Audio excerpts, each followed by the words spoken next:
Welcome दोस्तों, 100 classes bye R K में स्वागत है आपका। कैसे हैं आप? मेरा नाम सुजीत मिश्रा है। मैं आज क्लास 12th की कॉमर्स की क्लास लेखा शास्त्र पढ़ाने जा रहा हूं, जिसमें सबसे पहले आपको हम सिलेबस बताते हैं कि इसमें क्या क्या पढ़ाना है या क्या पढ़ना है। हम इसमें क्या क्या पढ़ेंगे। सबसे पहले इसमें है साझेदारी खातों के लिए लेखांकन।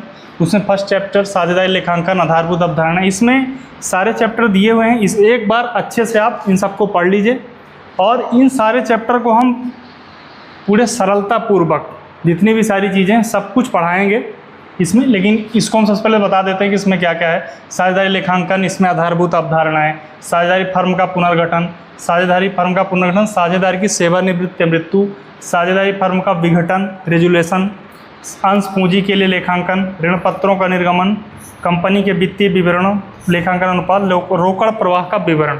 सबसे पहले आज हम चालू करने जा रहे हैं साझेदारी का लेखांकन। सबसे पहले साझेदारी लेखांकन से पढ़ने से पहले हम पढ़ेंगे कि साझेदारी क्या होती है। और साझेदारी में सबसे पहले आपने पढ़ा होगा 11th में एकाकी व्यापार यानी एकाकी स्वामित्व। तो इसमें 3 चैप्टर हैं साझेदारी में आपके, एकाकी व्यापार और साझेदारी, और तीसरा है आपका कंपनी। ये एकाकी व्यापार हमने पढ़ चुका है क्लास 11th में। इसको थोड़ा हम समझ लेते हैं पीछे का कि एकाकी व्यापार होता क्या। एकाकी व्यापार ऐसा व्यापार होता है जिसमें एक व्यक्ति के द्वारा ही सारा मेंटेनेंस होता है, चाहे पूंजी का हो चाहे व्यापार का हो, सारी चीज़ें एक ही व्यक्ति के द्वारा चलाया जाता है। इसमें कोई नियम कानून या कि कोई भी जो इंडियन कॉन्स्टिट्यूशन एक्ट का नियम बना है उसके द्वारा कोई भी नियम इसमें पालन नहीं होते, क्योंकि एक व्यक्ति का व्यापार है ये। ठीक है, इसके बाद हम पढ़ेंगे आज साझेदारी की पार्टनरशिप होती क्या है। सामान्यतः साझेदारी का आशय होता है कि 2 या 2 से अधिक व्यक्ति मिल करके एक ऐसे व्यापार, एक ऐसे फर्म का संचालन करते हैं जहां दोनों लोग पारस्परिक यानी म्यूचुअल अंडरस्टैंडिंग, दोनों लोग मिल करके एक पारस्परिक म्यूचुअल अंडरस्टैंडिंग बनाते हैं, उसके बाद उसमें शामिल होते हैं, उसे ही साझेदारी कहा जाता है। और उस साझेदारी के अंतर्गत जो लाभ होता है उसको बांटने के लिए सहमत होते हैं एक दूसरे, तो वही साझेदारी के अंतर्गत ये आता है। अब हम इसमें आप इंडियन कॉन्स्टिट्यूशन का एक्ट के अंतर्गत एक धारा 1932 दी गई थी, उसके अंतर्गत साझेदारी की परिभाषा दी गई थी कि जब 2 या 2 से अधिक व्यक्ति एक व्यवसाय स्थापित करने और उसके लाभों हानियों की भागीदारी के लिए सहमत होते हैं तो साझेदारी कहलाती है। अब देखिए भागीदारी कैसे होती है कि व्यक्ति जो व्यवसाय कैसे, जैसे मान लीजिए कि 3 व्यक्ति हैं, A + B + C, 3 लोग हो गए, तब ये एक दूसरे के मालिक होते हैं। ये तीनों मालिक हैं अपनी अपनी जगह पे, कोई अलग अलग नहीं। तो तीनों लोग जब चालू करते हैं साझेदारी, अपना व्यापार फर्म जो चालू करते हैं तो उसमें लाभ हानि जो बांटते हैं तीनों लोगों का, तीनों लोगों ने पैसा लगाया। मान लीजिए एक ने 5,000 रुपये लगाया और एक ने 8,000 रुपये और एक ने 10,000 रुपये लगाया, 3 लोगों ने मिल करके।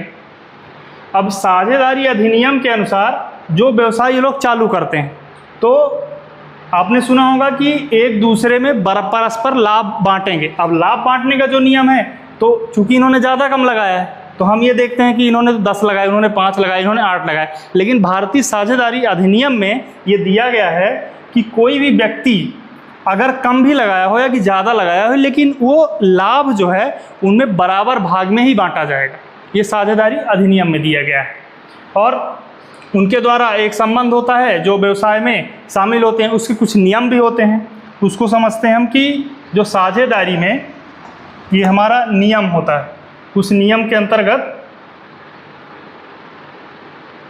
बंटवारा कैसे करते हैं। और अभी तक आपने ये सारी चीज़ें पढ़ी, देखभाल और जोखिम का था, संसाधन अधिक, इसमें पूंजी की आवश्यकता होती थी। अब एकाकी व्यापार हो गया, उसके बाद साझेदारी के बाद जो आता है कि हम उससे अधिक व्यक्तियों को शामिल करते हैं। तो 2 या 2 से अधिक जो व्यक्ति हम शामिल किए, उसके बाद फिर हमारे चूँकि मानव संसाधन और पूंजी की भी आवश्यकता होगी, तभी तो व्यापार बढ़ेगा। तो इसके लिए क्या है कि हम अधिक मानव संसाधन, अधिक पूंजी की आवश्यकता होगी, उसको चलाने के लिए हम एक नया व्यापार स्थापित करते हैं, उसको ही हम साझेदारी संगठन कहते हैं, जो लोगों से मिल करके बनता है। इसके बाद साझेदारी फर्म आता है। तो जो 2 या 2 से अधिक व्यक्ति मिल करके एक समूह बनाए या व्यक्तिगत रूप से शामिल हो गए तो वो समूह बन गया, तो उसको साझेदारी कहे। जो उस फर्म में शामिल हुए, संगठन बना, उसको फर्म कहते हैं। और उस फर्म में जो हमने नाम दिया वो फर्म का नाम यानी कंपनी कहलाती है। इसमें अब आगे हम देखते हैं कि साझेदारी में बहुत सारे मुद्दे ऐसे होते हैं जो अनुबंध के रूप में होते हैं। आपने पढ़ा होगा साझेदारी विलेख। अब साझेदारी विलेख को हम समझते हैं कि साझेदारी विलेख क्या होता है। साझेदारी विलेख एक अनुबंध होता है, एग्रीमेंट होता है, जिसके अंतर्गत हम पढ़ते हैं कि साझेदारी जब हम एक दूसरे से मिलकर व्यापार चालू किए तो अब कोई ना कोई तो समझौता होना चाहिए हमारे अंदर कि हम लिखित कर रहे हैं कि मौखिक कर रहे हैं। हालांकि भारतीय साझेदारी अधिनियम में एक विवाद स्वरूप ये बताया गया है कि लिखित समझौता जो है मान्य है, मौखिक का तो कोई विवाद भी हो सकता है। कभी कोई परिस्थितियाँ आई तो एक दूसरे साझेदार बोल दिया कि नहीं ऐसा नहीं वैसा था, तो इसलिए भारतीय साझेदारी अधिनियम के अंतर्गत एक मौखिक समझौता मान्य नहीं माना जाता, लिखित समझौता ही मान्य होता है। साझेदारी विलेख के अंतर्गत कुछ उसकी विशेषताएं हैं जिसके अंतर्गत ये शामिल होते हैं, जैसे मान लीजिए फर्म का नाम, उसका पता, और उसके अंतर्गत कि उसका मुख्य व्यवसाय क्या है, साझेदारों के नाम, पते, फर्म का नाम, पता, उसमें लगाई गई पूंजी, उसमें लगाए गए उसकी तिथि क्या है, उसके नियम क्या हैं, उसकी जो और सारी चीज़ें जो बनी हुई हैं कि उसका कर्तव्य क्या है, उसके दायित्व क्या हैं, उसका दिवालियापन के बाद उसकी होने वाली परिस्थितियाँ क्या हो सकती हैं। और दूसरे उसमें ब्याज जो है, साझेदारी विलेख में ब्याज की कोई परिभाषा नहीं, इंटरेस्ट रेट उनको मिलता नहीं है। एक ऑप्शन उनके अंतर्गत आता है कि जब साझेदार मौन हो, साझेदार जब मौन हो उस परिस्थिति में इनका जो व्यवसाय का बंटवारा होता है बराबर भागों में होता है। दूसरी बात, इनमें जो प्रविधि होती है, जो ये लोग लगाते हैं फंड, उसमें प्रविधि ऑप्शन होता है। प्रविधि के अंतर्गत इन लोगों को ब्याज जो है 6% का मिल सकता है, केवल प्रविधि के नियम के अनुसार ही ब्याज इनको मिलता है, अन्यथा साझेदारी विलेख में भारतीय साझेदारी अधिनियम के अंतर्गत इनको कोई भी इंटरेस्ट रेट नहीं मिलता। ये नियम है साझेदारी में।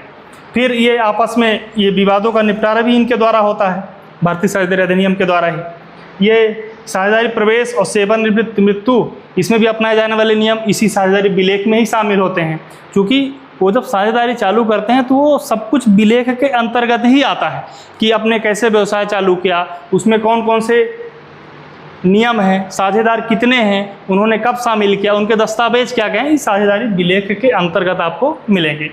इसके आगे हम चलते हैं तो इसमें लेखांकन जो है आपका अकाउंटिंग, उसमें प्रावधान क्या हो सकते हैं। साझेदारी विलेख के अंतर्गत जो रेशियो हम बांटते हैं लाभ हानि का, उसमें अगर साझेदारी विलेख अस्पष्ट या मौन है, मान लीजिए उन्होंने कोई स्पष्टीकरण नहीं दिया है कि उनका बंटवारा कितने % में होगा, तब साझेदार जो है बराबर अनुपात में बांटेगा। चाहे कोई भी साझेदार चाहे 50,000 लगा दे, मान लीजिए किसी साझेदार ने 50,000 लगाया, किसी ने 10,000 लगाया, किसी ने 1,000 लगाया, तो भी अगर साझेदार मौन है, अस्पष्ट या मौन है लाभ विभाजन अनुपात में, तब फर्म के लाभ या हानि का विभाजन बराबर अनुपात में लगाया जाता है, चाहे व्यापार कोई भी साझेदार कितना भी पूंजी लगाया हो, चाहे कितना कम चाहे कितना ज़्यादा भी लगाया हो। और फर्म में लगाई गई पूंजी पर कोई भी ब्याज अधिकृत नहीं है। तीसरा है आहरण पर ब्याज, इसमें आहरित राशि पर कोई भी ब्याज नहीं लिया जाएगा, क्योंकि वो व्यक्तिगत खर्चे के लिए उसने निकाला है साझेदार ने, तो आहरित में कोई ब्याज नहीं ली जाती है। यदि कोई साझेदार फर्म के व्यवसायिक उद्देश्य ऋण राशि लगाता है तो इस राशि पर ब्याज पाने के लिए वो अधिकृत होगा, और कितने %? केवल 6% ब्याज के लिए वो अधिकृत होगा, या उसने ब्याज उसमें लगाया है पैसा उद्देश्य के लिए, व्यवसाय के लिए। फर्म के कार्य में पारिश्रमिक, सबसे बड़ी चीज़ इसमें यह है कि फर्म का जो कार्य होता है, जो हम लोग साझेदारी एक दूसरे मिल करके करते हैं, तो उसमें किसी का वेतन नहीं होता। वेतन इसलिए नहीं होता कि वो मालिक हैं, एक दूसरे के एजेंट के रूप में कार्य कर रहे हैं, तो वहाँ पे कोई नौकर या कि एम्प्लॉय का काम तो है नहीं कि एक दूसरे को वेतन दिया जाएगा। इस तरह से इसमें जो है फर्म के कार्य पारिश्रमिक नहीं मिलता, पारिश्रमिक नहीं रहता इसमें। नेक्स्ट पॉइंट आपका हम इसमें फिर आता है कि साझेदारी प्रावधानों के अलावा भारतीय साझेदारी अधिनियम यह स्पष्ट करता है कि साझेदारों के समझौते के बीच कुछ महत्वपूर्ण विषय हैं जिसको हम बताने जा रहे हैं कि इसमें क्या क्या रहता है। साझेदारी फर्म के लेन देन में किसी भी प्रकार के कोई साझेदार लाभ नहीं मिलता उसको, या फर्म से संबंधित परिसंपत्ति या व्यवसाय या उसका नाम, जैसे मान लीजिए कंपनी का कोई नाम है, मान लीजिए कि नाम है मोदी कंपनी, मोदी कंपनी नाम से है। तो इस कंपनी का वो जो साझेदार मिलकर 3 या 4 लोग कर रहे हैं, इसका उपयोग वो बाहरी कार्यों में नहीं कर सकते। अगर वो करते हैं तो इसके उत्तरदायी वो खुद जो है साझेदार वही होगा। फिर है, यदि एक साझेदार फर्म के व्यवसाय के समान किसी व्यवसाय को चलाता है या फर्म से प्रतिस्पर्धा करता है, वो कंपटीशन करता है, मान लीजिए वो शामिल है उसमें, 3 लोगों ने व्यवसाय ABC ने चालू किया, सी जो बोल रहा है वो उसका फ़ायदा उठा रहा है उस चीज़ का दूसरी जगह जाके, क्योंकि उसके पास शामिल मिल के काम कर रहे हैं, तो मान लीजिए कुछ इनपुट्स उसके पास है, कुछ विवरण उसके पास है, उसका उपयोग कहीं पे कंपटीशन के लिए करवा रहा है, तो उसका भी उत्तरदायी वही साझेदार C ही होगा। इसके आगे हम समझते हैं कुछ एग्जाम्पल हैं जो हमने अभी आपको पढ़ाया है, उनसे समझते हैं कि क्या सही है और क्या गलत है। इसको आप एक बार पढ़िएगा, इसको हम बताते हैं। जैसे मोहन और श्याम एक फर्म के साझेदार हैं, दोनों पार्टनर हैं। यदि उनका साझेदारी विलेख, ये साझेदारी विलेख जो है, साझेदारी एग्रीमेंट, समझौता, साझेदारी समझौता मामलों में मौन है, या आज आपको बताया था मैंने कि साझेदारी विलेख जो है कुछ मामलों में मौन रहता है, मौन या अस्पष्ट है, तो उस दौरान आपको मैंने अभी बताया था कि साझेदारी ये अस्पष्ट या मौन है तो फर्म के लाभ हानि के साझेदारी बराबर विभाजित किया जाता है। इसके अंतर्गत ये ऑप्शन दिया हुआ है कि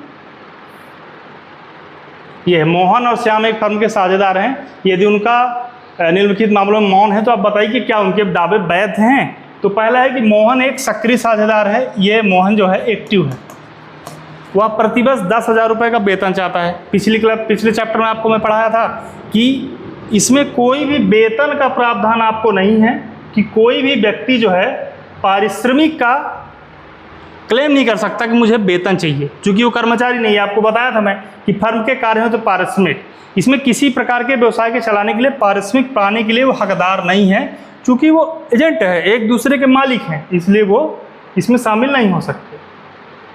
तो ये पहला जो ऑप्शन है वह प्रतिवर्ष 10,000 का वेतन चाहता है, तो ये गलत हो गया आपका, नहीं ये गलत है। मोहन एक सक्रिय साझेदार है, वह प्रतिवर्ष 10,000 का वेतन चाहता है, वो क्लेम कर रहा है, ऐसा नहीं है, ये गलत ऑप्शन है, उसको नहीं मिलेगा। क्योंकि साझेदारी जो है वो एक व्यवसाय है, व्यवसाय में वो साझेदार मालिक होते हैं, एक दूसरे के एजेंट होते हैं, अभिकर्ता कार्य करते हैं, इसलिए वो एक दूसरे का वेतन नहीं मिल सकता, उसमें वो बराबर की भागीदारी होती है। फिर है दूसरा है कि श्याम ने फर्म को एक ऋण दिया है, श्याम ने एक फर्म को ऋण दिया है, लोन दिया है, वह प्रतिवर्ष 10% की दर से ब्याज का दावा करता है। इसमें यह सही है कि श्याम ने फर्म को लोन दिया है, उसमें शामिल हुआ है पैसा देके, तो प्रतिवर्ष 10%, हाँ ब्याज तो मिलेगा उसको। इसमें हमने आपको कोई पढ़ाया था कि ब्याज मिलेगा, लेकिन ब्याज जो है 10% की बजाय 6% ही मिलेगी। ये आपको मैं ये पिछले चैप्टर में आपको पढ़ाया था कि ब्याज जो है उसको 6% प्रतिवर्ष की दर से दे, ये तो उसको ब्याज मिलेगी, तो 10% नहीं मिलेगी, उसको ब्याज जो है केवल 6% ही ब्याज मिलेगी। तो ये भी गलत हो गया आपका, दावा तो सही है उसका, लेकिन इंटरेस्ट रेट केवल 6% मिलेगा। फिर है कि फर्म में पूंजी के रूप में मोहन ने 20,000 तथा श्याम ने 50,000 दिए, और दोनों जो है बराबर लाभ चाहते हैं। तो भारतीय कंपनी अधिनियम में ये बताया गया है कि जो उनका जो लाभ बटेगा साझेदारों का, तो चाहे जिस 1,000 लगाया हो, चाहे 2,000 लगाया हो, चाहे 5,000 लगाया हो, तो इसमें जो है वो एक दूसरे के बराबर के हिस्सेदार होंगे। ये भी हमने आपको अभी पिछले चैप्टर में पढ़ाया है कि एक दूसरे में बराबर हिस्से में उनका लाभ जो है बटेगा। ये कि समझौता विलेख लाभ विभाजित अनुपात करता है कि फर्म के लाभ हानि को साझेदारों द्वारा बराबर विभाजित किया जाता है, कि इसमें जो है एक दूसरे का लाभ बराबर भाग में ही बांटा जाएगा। तो ये सही है, ये जो मोहन की डिमांड है ये सही है कि वो बराबर भाग में उसको मिलेगा। ये फिर है कि श्याम अपनी पूंजी पर 6% प्रतिवर्ष की दर से ब्याज प्राप्त करना चाहता है, ऐसा ये गलत है। इसलिए गलत है कि साझेदारी में कोई भी ब्याज उसको, अगर वो पैसा नहीं लगाया है ऋण के रूप में, तो उसको ब्याज नहीं मिलेगी। तो ये ऑप्शन भी गलत हो जाता है। फिर नेक्स्ट आप जाते हैं, इसके अंदर की और एक एग्जाम्पल और है 2-3, इसको भी हम समझते हैं कि इसमें क्या हो सकता है। साझेदारों के बीच बिना किसी लिखित समझौते के एक वैध साझेदारी गठित की जा सकती है। देखिए, साझेदारों के बीच भारतीय साझेदारी अधिनियम के अंतर्गत बना था कि साझेदारी लिखित भी हो सकती है, मौखिक भी हो सकती है, लेकिन अधिनियम के अंतर्गत ये कहा गया था कि लिखित जो है वो ज़्यादा महत्वपूर्ण है, मौखिक का विवाद की समस्या हो सकती है, इसलिए भारतीय साझेदारी अधिनियम में लिखित समझौते को ही वैध माना गया है। ये सही है। प्रत्येक साझेदार व्यवसाय को प्रमुख रूप से चलाने के साथ साथ दूसरे साझेदार के अभिकर्ता का भी कार्य करते हैं। पिछले चैप्टर मैंने पढ़ाया हूँ कि जो साझेदार होते हैं एक दूसरे के स्वामित्व को चलाते हैं, तो ये अभिकर्ता एजेंट के रूप में भी कार्य करते हैं, एक दूसरे के मालिक भी होते हैं, ये भी सही है। फिर है, एक बैंकिंग फर्म में अधिकतम साझेदारों की संख्या 20 हो सकती है। नहीं, ये गलत है। अधिकतम साझेदारों की संख्या 10, बैंकिंग फर्म में अधिकतम साझेदारों की संख्या केवल 10 ही बताई गई है भारतीय साझेदारी अधिनियम 1932 के अंतर्गत। फिर है, साझेदारों के बीच विवाद के समाधान की प्रक्रिया साझेदारी विलेख का भाग नहीं है। ये गलत है। साझेदारी विलेख का भाग है। साझेदारी एग्रीमेंट के दौरान ही ये साझेदारी अधिनियम में शामिल है कि साझेदारों के बीच कोई विवाद होता है, कोई पारस्परिक मतभेद होता है, म्यूचुअल अंडरस्टैंडिंग होती है, तो उसका जो है ये साझेदारी एग्रीमेंट के अंतर्गत ही ये शामिल किया जाएगा। फिर यदि विलेख मौन है तो साझेदार द्वारा आहरित राशि पर, विलेख मौन है तो साझेदार द्वारा आहरित राशि पर ब्याज 6% की प्रतिशत से देय है। ये सही है, 6% की देय से, ये पिछली क्लास में मैंने आपको पढ़ाया था। ये फिर है आपका इसमें एक और पॉइंट है कि यदि विलेख ब्याज दर के बारे में मौन है तो साझेदार फर्म के ऋण पर 12% प्रतिशत की ब्याज देय होगा। ये गलत है, केवल 6% की दर से ही देय है। अगर ब्याज ये मौन है, मौन होने की दिशा में केवल 6% ही दे सकता है।